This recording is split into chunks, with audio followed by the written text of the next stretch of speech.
Maybe it changed channels on you, I'm not sure. Did anybody bring your Q-tips? I got an itch in my ear. I gotta clean that out. There's a little wax. Right? You got a little wax in your ear? No. Oh, okay. Well, hi everybody. Davey Davis here. I'm your host for Far and Wide, and I search far and wide for interesting subjects, topics, events, and I didn't have to search too far. I'm in Claremont, New Hampshire, in a beautiful building with Larry Welker. Larry? Yes, Dave. Put her there. Yeah, great. It's great to see you, and this is a real treasure right here in Claremont. And this is the old Eagle Times building where we are. Yeah, it is. In fact, I think this was the old studio up here for the radio station. They had I don't think it was WXYZ, but it was close to that. Yeah, you can see the old booth and stuff in here. And Yeah. But you have, you've got a atelier, a Welker, E.L. Welker. Yes, the workshop. Yes. It works up in it. And of course, this is you're a luthier, I guess, among other things. That's what some people have said. I don't know. I've heard that said, Yeah. Well, this is an amazing building, and I don't think people around here have any idea what a unbelievable place this is. And we've been trying to stay hidden. I mean, we've done our best to, the invisible guard all shield. And I think it's worked pretty well so far. Oh yeah, very low key. Then you come knocking on the door here, so yeah, what can I do? I can't turn you down. Yeah, but your journey to this point. I mean, did you start? And I think you were born in Michigan. I don't know a whole lot. I think it was about from you. hell and back, and then it was back closer. We're getting closer to the heat again here. I'm not sure how that worked, it did. It did sort of start with a barn fire in Cornish in October of 80 or 2004. Actually, that's what. Prior to that, I was contentedly working in the shop. Quietly working on people's instruments or furniture or something, and in some cases Leica parts. I was making some little small switch for like an M6 camera, and then we had that. Everything vaporized. You lost everything. Lost everything. Everything was out there. Oh, you name it, God. it was out there, and the band used to rehearse out there. So of course all of our favorite equipment went bye too. So then, scratch the head time. Lease a little spot in Windsor and kind of play with a pencil and paper at the drawing table and say, well, okay, where we go from here? And so that was a few years ago, and here we are now in Claremont. Mm-hmm.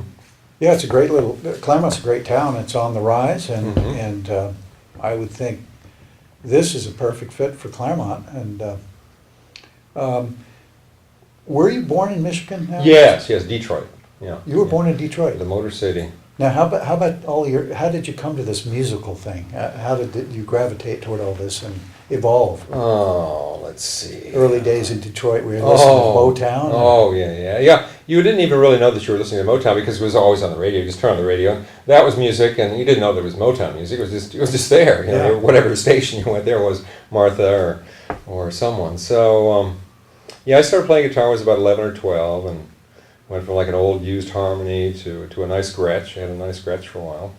And I always tweaked with them a little bit, but I never thought in those days, the era of building an instrument. It's just something you tuned it and played it, took some lessons and played it some more, got a band going, and went someplace with a ton of people somewhere. Oh, look at this sea of heads out there. I can't even see anybody. They look like pilings at a pier or something. So it was fun. Those were the good old days. Were you playing in like rock bands or? Yeah, rock bands. Actually, a jazz group when I was very, very young. I'm trying to think how old I was in that thing. Like 14 or 15, like a 7-piece, 8-piece. Guy had a vibra harp, Wow. 3 horns, and upright bass. And So you learned music theory. yeah, I learned a little theory. Didn't learn too much theory back then. I think I basically was shown scales and chords, but the theory part, it was always sort of held back. Like, oh, you don't want to learn theory. You don't want to know anything about that. We keep you away from theory. So that's too bad, because everybody should learn theory right away. It's pretty simple stuff. Makes the pieces all sort of fall back into place a lot better. Yeah. So, but yeah, and the rock bands in school, and We had like Rolling Stone type groups and cover bands in those eras. And the blues band thing sort of took off, and I had formed a blues band with some local guys, and we played Detroit and we played Ann Arbor and Chicago. We kind of just went around. This was like maybe late '60s. And it was interesting. Wow, you go back a ways. Yeah. Back, pre Flower Power. Yeah, and then into. That's saying something. Leather. I was always interested in leather crafts. Very. Yeah. So you worked with leather. Yeah, made belts and watch bands and whatever other. Which the Flower things. Power. I mean, that must have been pretty popular. It was. That was something you'd expect to see. The incense shop. They had the little crystals you could buy, and the leather things you could buy, and guitar straps, of course. Yeah. Yeah. So you did well with that. Yeah, that was fun. Yeah. Fit right in. And of course,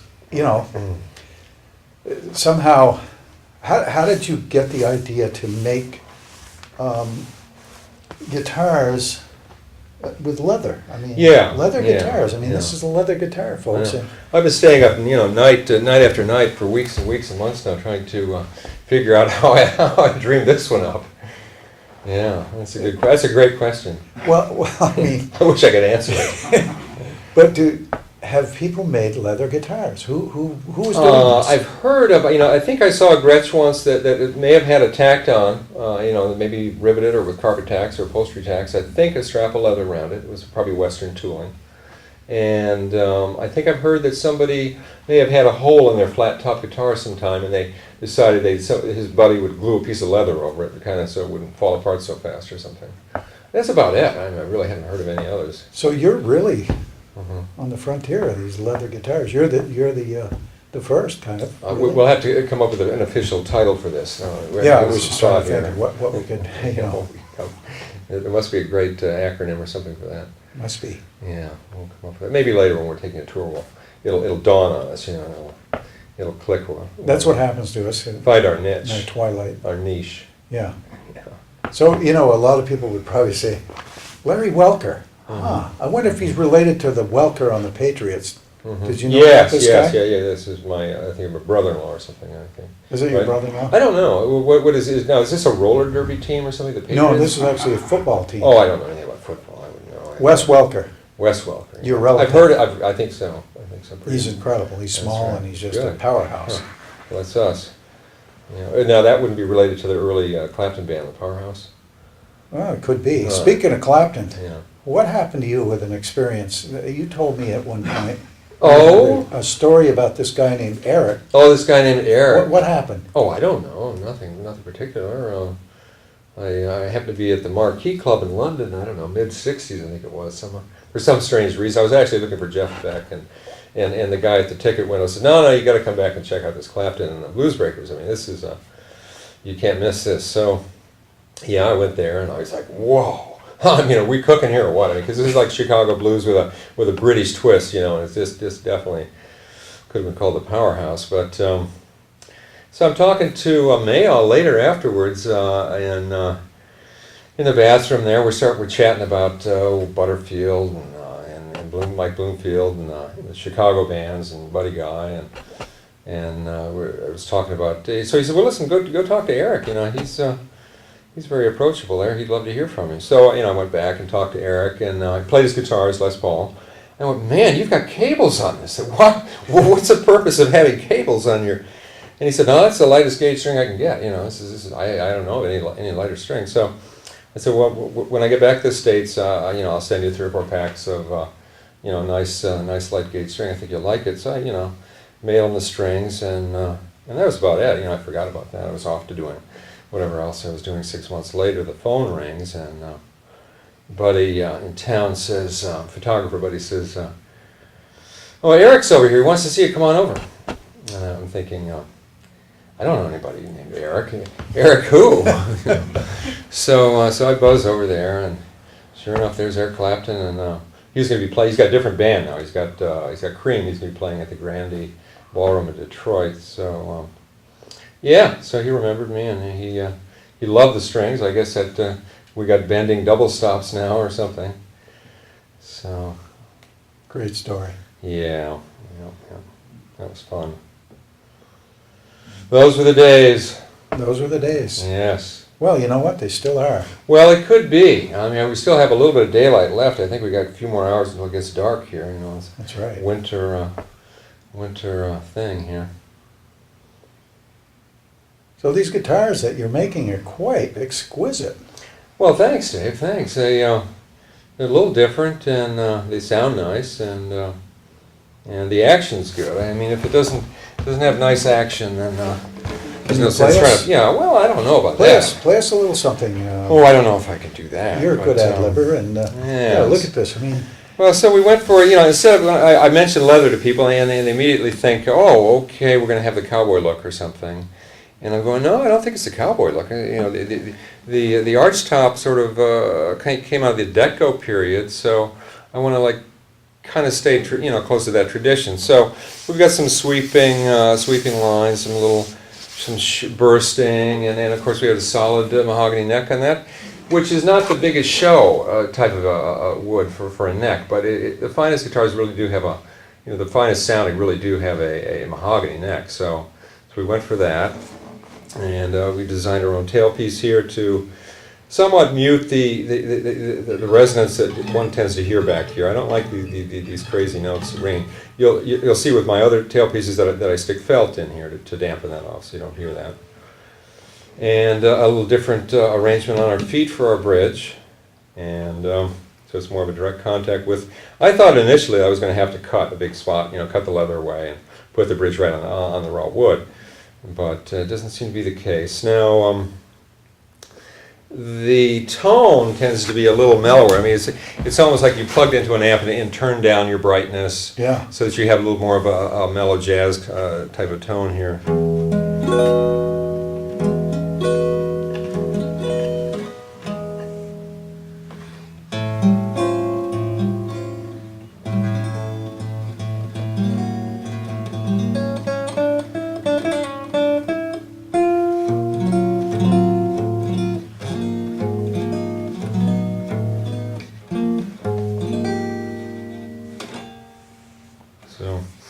So that's it, and it's a fairly easy playing neck, so.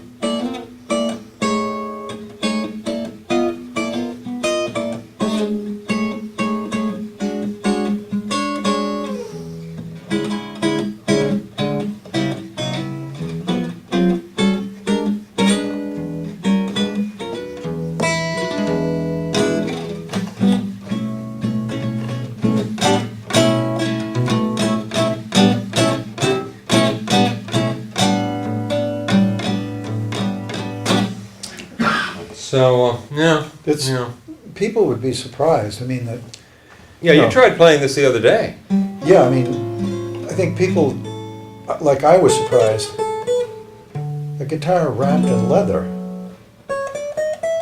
can have that much sound. I mean, it projects. It's like in the old days before amplification. I mean, listen to that tone.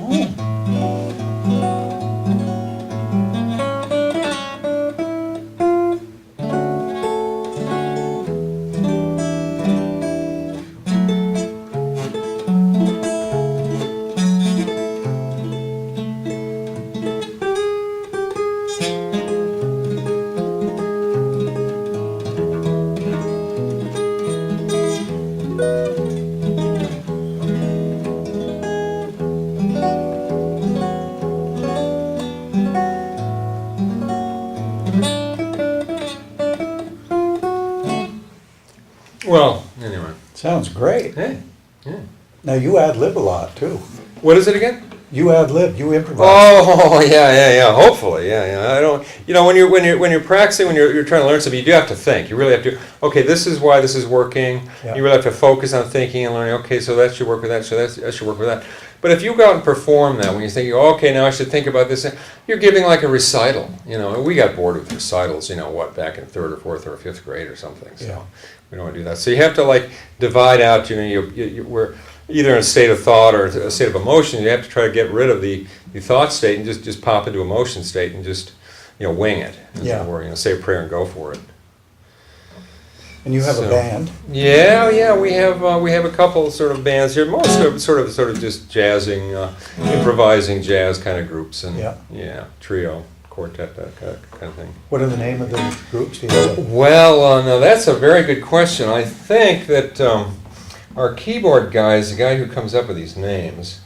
And I'd have to dig up a card to see what the latest name, what he's calling us right now. We were New Kind of Blue, which I think was sort of a takeoff on an old Miles Davis album or something like that. But it might even still be New Kind of Blue. See, one of the influences that you've had, Miles Davis?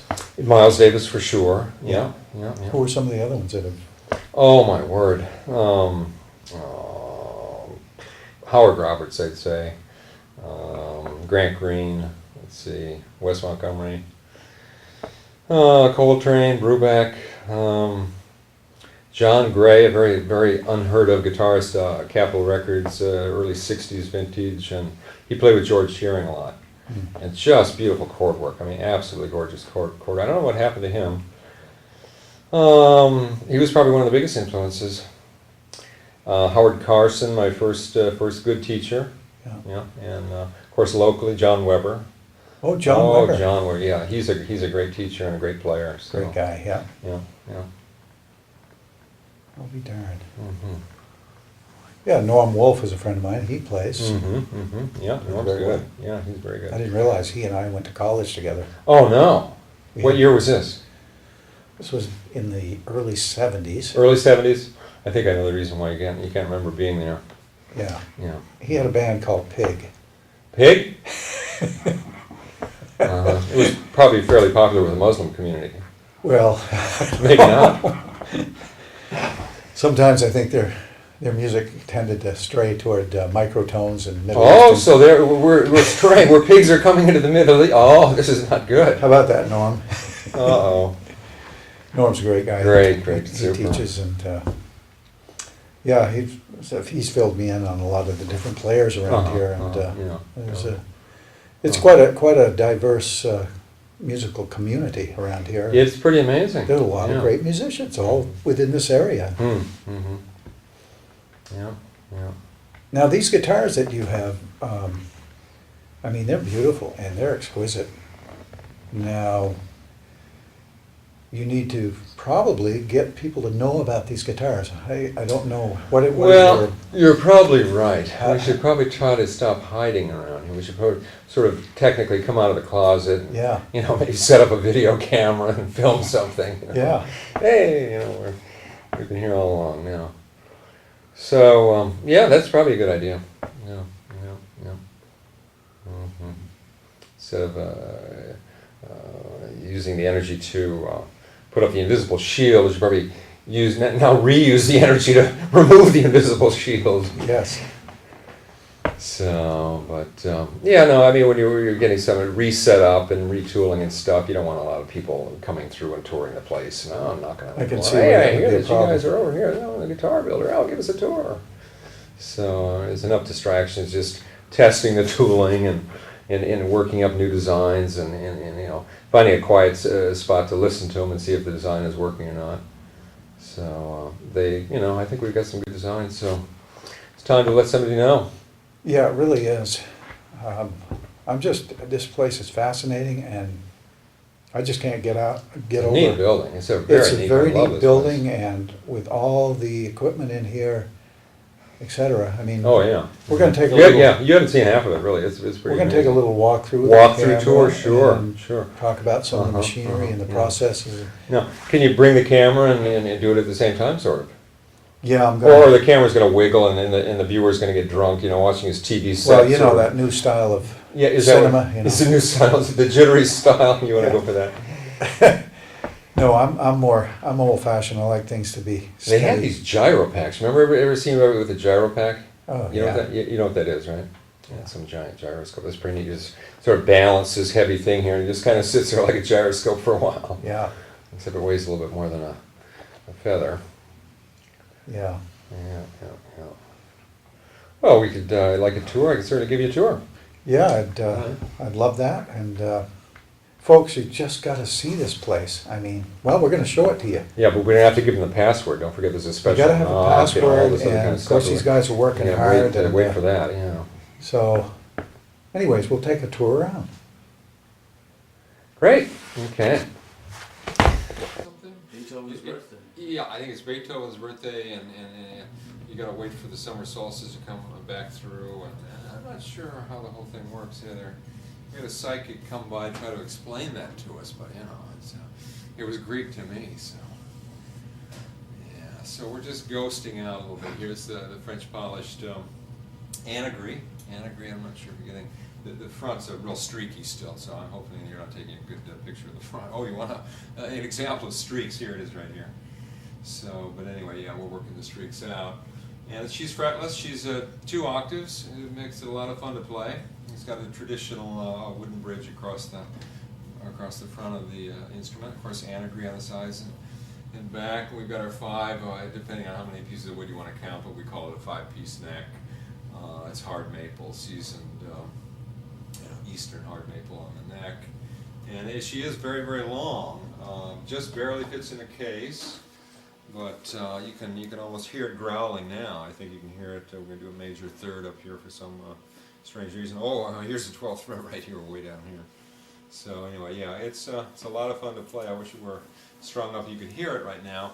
We've also got we've done this model in leather also, and sort of so you have a matching team. You know, you have the leather 6-string and you have the leather fretless bass with the 24 fretless frets, as it were.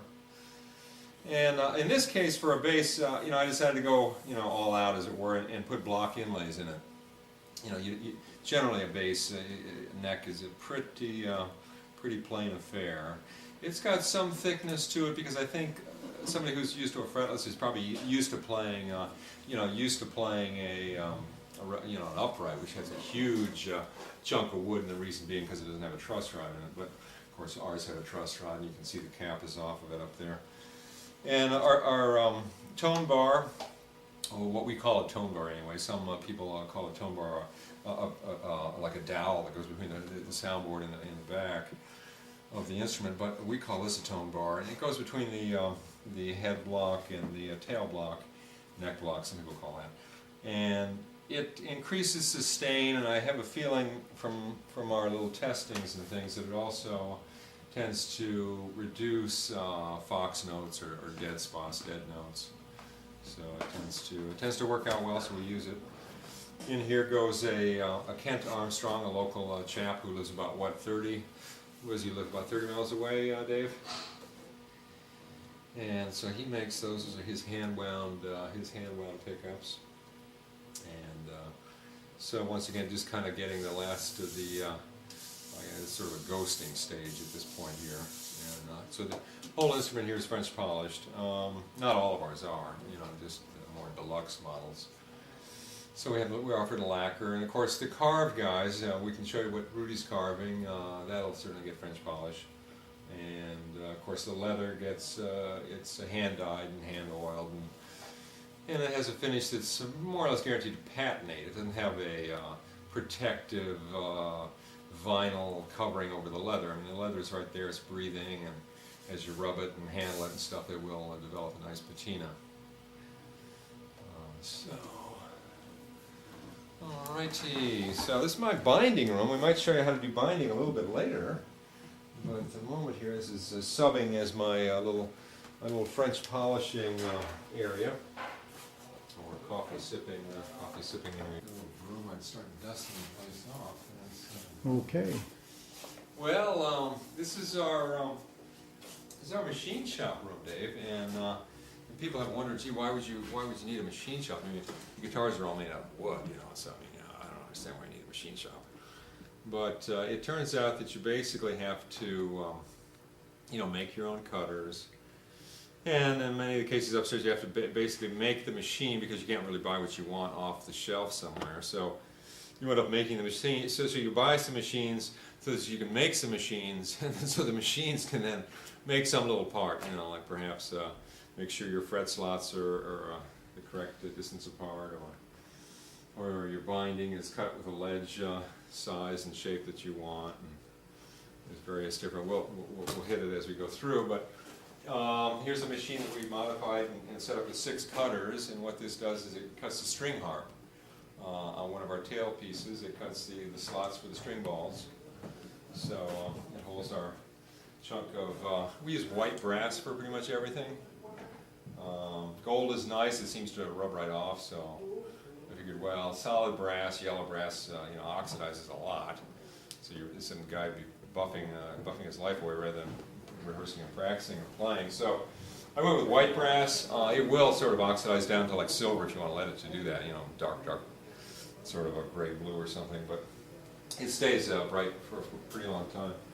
So yeah, so here we go, we've got, lathes and drills and mills and cutters and drill bits, and the central pride of the shop here is our Harding's basically a jeweler's lathe on steroids, and a very precision machine there. And some antique guys here. There's a vintage Harding's right here that's probably when the factory first started in Chicago, and they called it cataract because it was, nobody could see. They all had vision problems, they all had cataracts. It had nothing to do with the waterfall out back or with the chasm of water falling out their window from the factory view, I'm sure.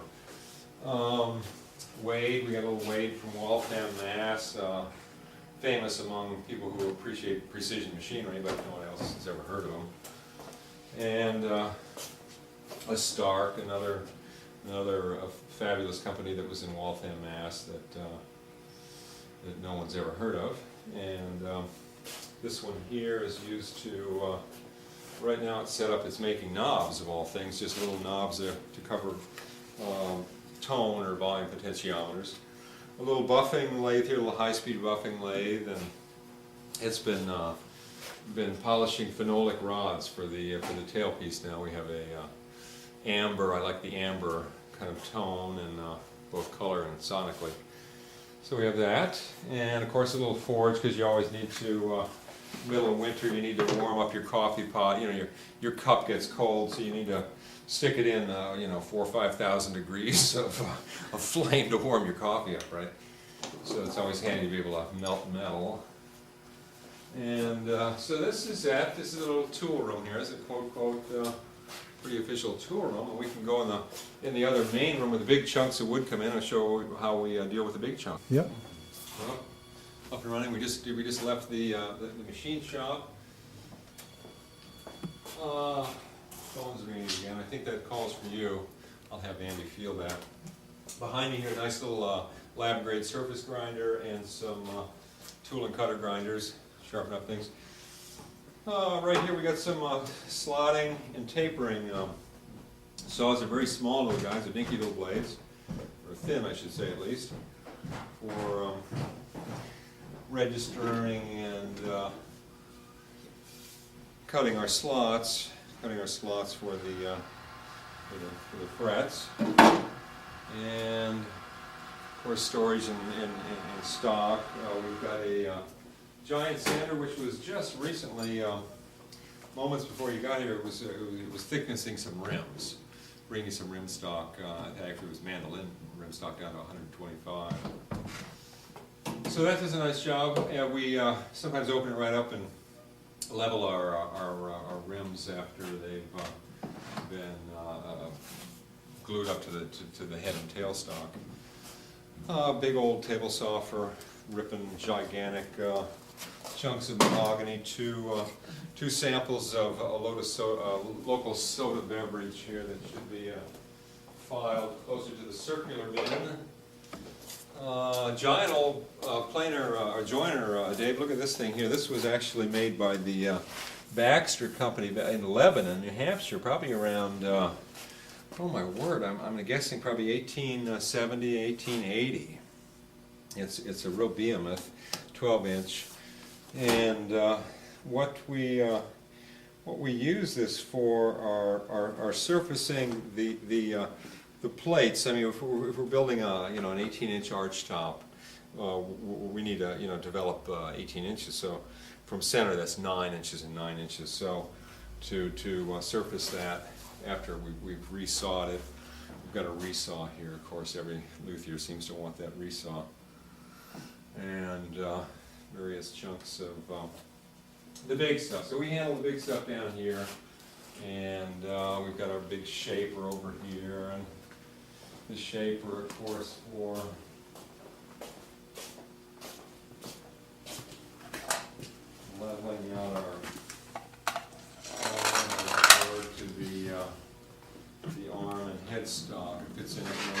fixture here, and got a little steel plate runs across a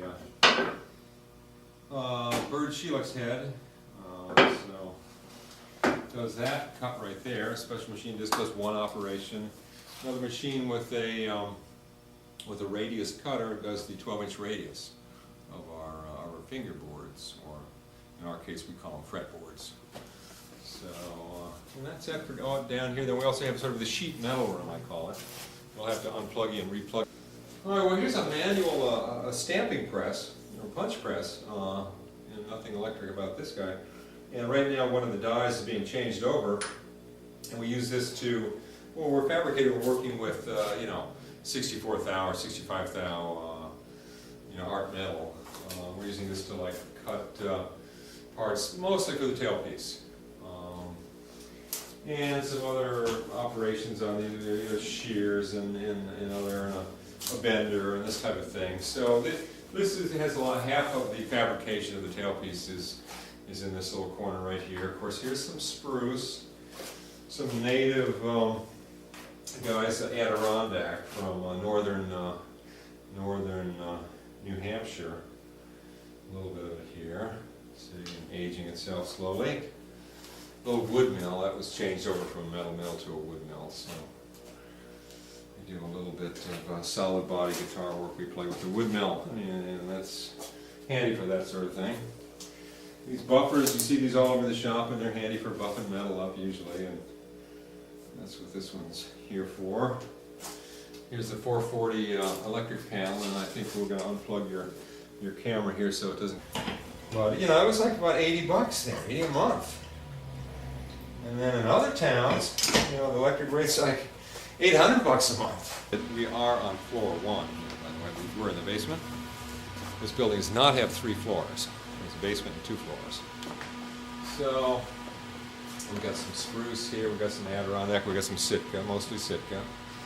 The Adirondack is kind of being held for those special kind of guys. And they're rapidly aging here, as it were. It's 24 times a day, 7 days a week. These babies are rapidly aging as they do. Some necks hanging here. Some guys here. Let me show you this one here.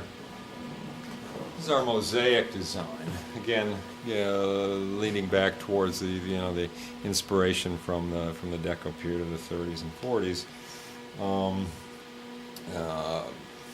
I call it sort of the Mondrian Space Division sort of effect, and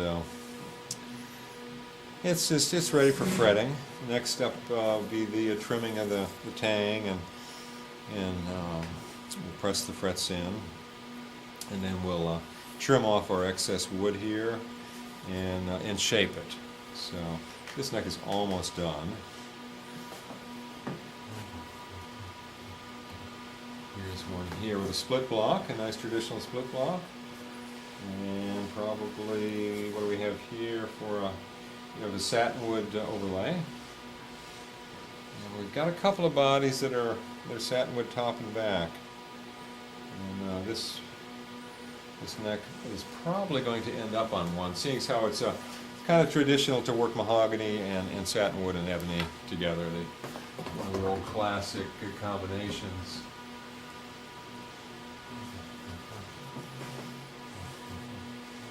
Our little socks here. We found a use here. We're sort of going green here, or we're going chartreuse, I really should say, and going to recycle our favorite little cotton socks.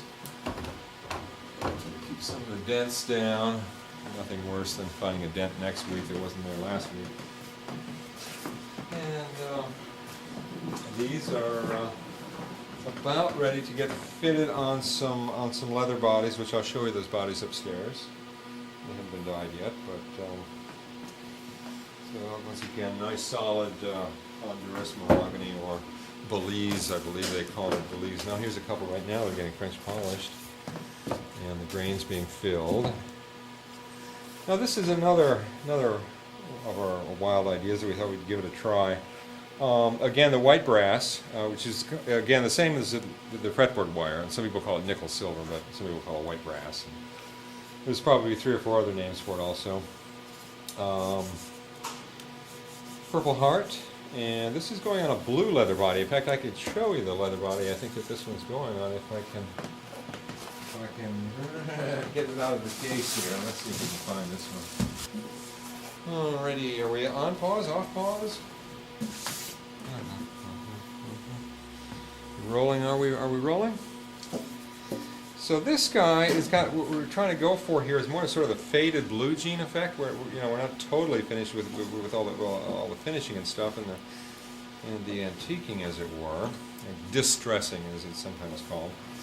But our blue guy here, and we're getting this guy, and the hardware, I'm thinking, or whatever, it wouldn't be hardware, but the exotics, we kind of call them exotics. We'll key in with this. I think we'll use Purple Heart. Use Purple Heart on some of these other accents, a finger rest. So, after this is polished and this is all set, then, and of course it's already been fitted, then it'll actually get glued in. And we have a little chunk here because we always glue underneath the extension also. So, yep, there it is. Are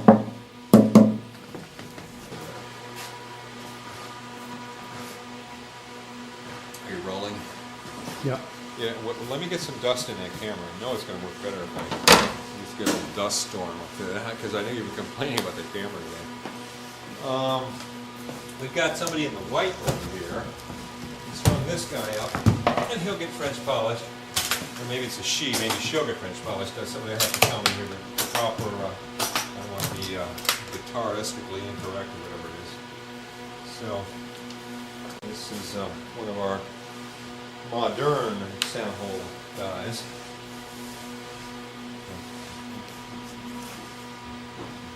Have a wood binding. You don't often see them in the white, all strung up and tested out, as it were. Curly maple around the edge of the fretboard, and the multiple black-white bindings, of course, split blocks. I think it's kind of pretty in the white, I almost hate to put a finish on it, don't you think? Not trimmed, but is it in tune? Not really.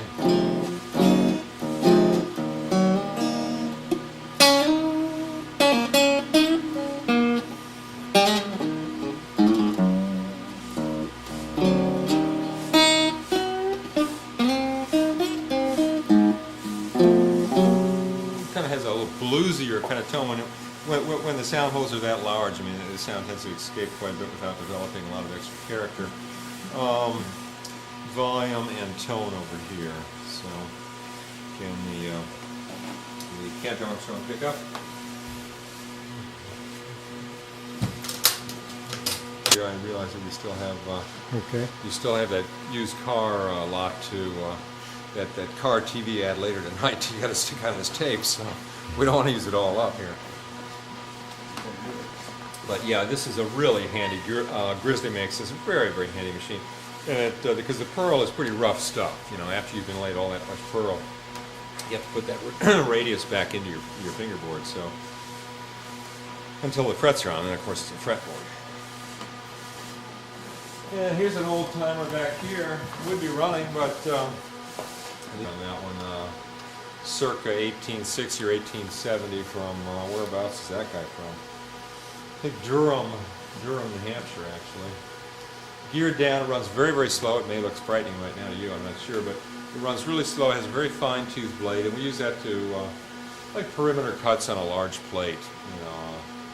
Some of half our plates are laminated, and the other half are carved. So when it's a lam plate, it's like a 20 by 24 photograph or something. It's a big rectangle, and you have to like trace and put your pattern on, trace and cut it out.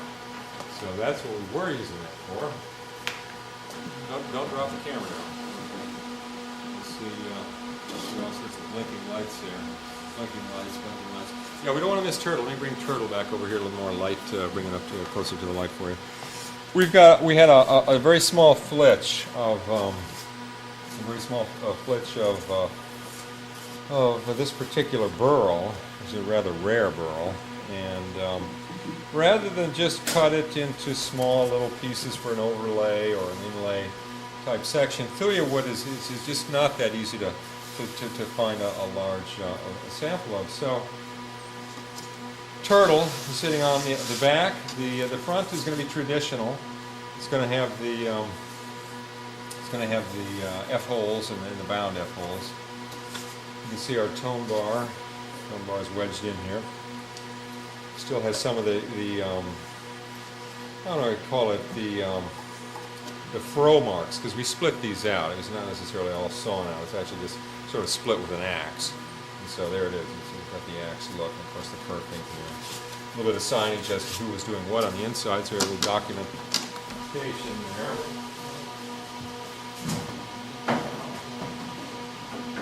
There's another interesting body here. Wood is very, very ornery. It's very ornery stuff. If I was to throw a little alcohol on it, you'd probably get a better impression of what she's going to look like. In fact, I can probably, hold on, don't go away here. I'm rolling right over here and get the rest of the alcohol.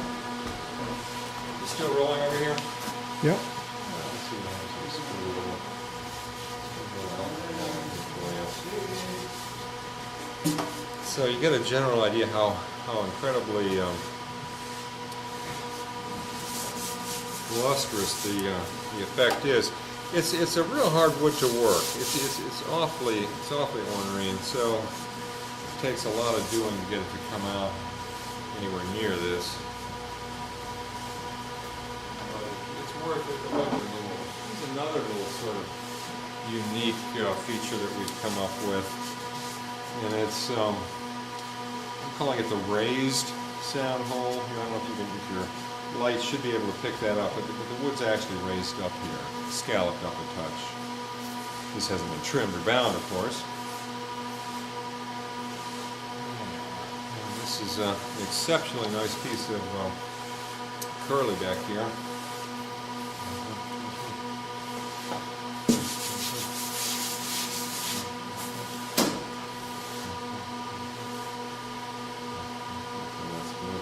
You can see some of the recurve already at the edge. Actually, if we're lucky, we might even see Rudy doing some of this carving at the other end of the main room here.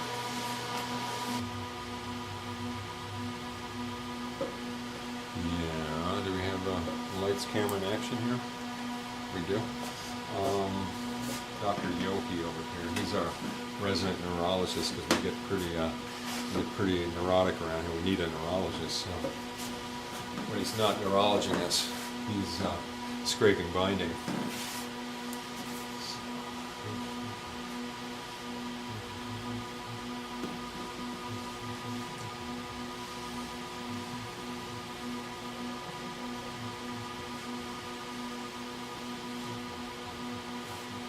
A lot of secrets on our movie here, and we don't want to stop. We don't want to stop yet. So we'll continue.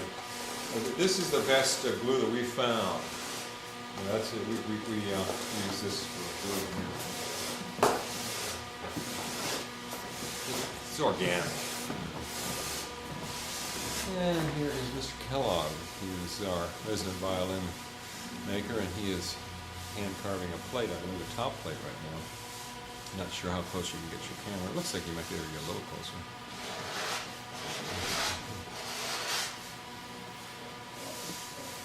Now that tone that you hear in the background.